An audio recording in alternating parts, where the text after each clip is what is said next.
NCC, the company's net profit has seen a fourfold growth. NCC's Executive Vice President of Finance, Mr. Vairi Murthy, he is joining us right now on the phone line to take us through what went right in this quarter.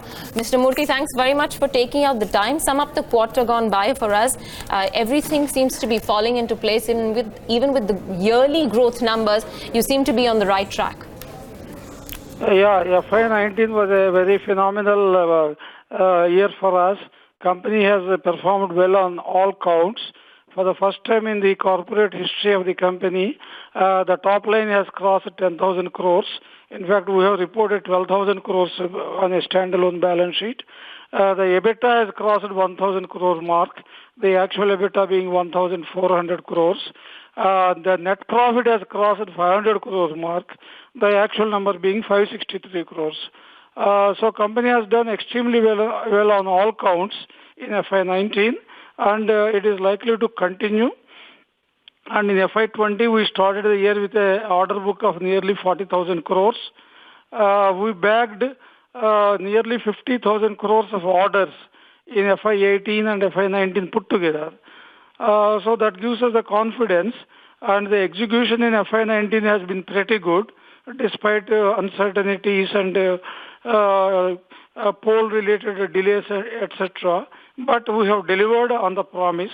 We told the markets that we will achieve a top line of 11,000 crores, whereas the actual number is about 12,000 plus. Yeah. So, talk about what lies ahead. I believe that you guided for consolidation, but keeping in mind that order inflows were way higher than execution for FY20, you've already started with an order backlog of 40,000 odd crores, and you've got order inflows of about 25,000 odd crores. So, wouldn't you peg for a higher growth rate instead of consolidation? Yeah, see, we are looking at consolidating our operations, having grown at 60%. If you look at the top line, it has gone from 7,500 crores to 12,000 crores. So we are looking at consolidating our operations in FY20. Nevertheless, because we are sitting on a strong order book, some growth will also be there in FY20. I cannot give a number right now because we have decided not to give any guidance for FY20. Okay. The other part being now a bulk of the proportion of the order backlog is in the housing and the building segment, where obviously your construction gets panned out about 18 to 24 months. Is that mix changing? Are you getting into orders where obviously the turnaround time is slightly lesser than the 18 to 24 months that you're seeing in housing and building? Yeah, first of all, the road sector is doing well. Now it has got a share of about 21% in the order book. And some of the road projects are longer periods, 30 months, 36 months like that. But in the electrical division, we are getting orders for 15 months, 18 months, 24 months like that. So it is a mix of all. And current year also is likely to be similar. All right. Your return on capital employed, 15%, is that something that's maintainable according to you? Yeah. On the contrary, there could be an upside in FY20. How much? Any indication? It may go up to maybe 16 to 18%. Okay. Also, with regards to the overall position that you have with the working capital days, I think that's also come down significantly. I think 102 days from 133 days. Yeah, a very good improvement in working capital days, and our debt collection period has improved. It is only 84 days, whereas in the third quarter it is as high as 101 days. So a lot of working capital is being released for our operations. So without increasing the debt levels, we are confident about execution and delivery. Contrary to that, you're looking to reduce debt. Debt may remain more or less at the same level. We reported about 1,900 crores of debt in FY19, more or less same level, or maybe a slight reduction, about 100 to 150 crores in FY20.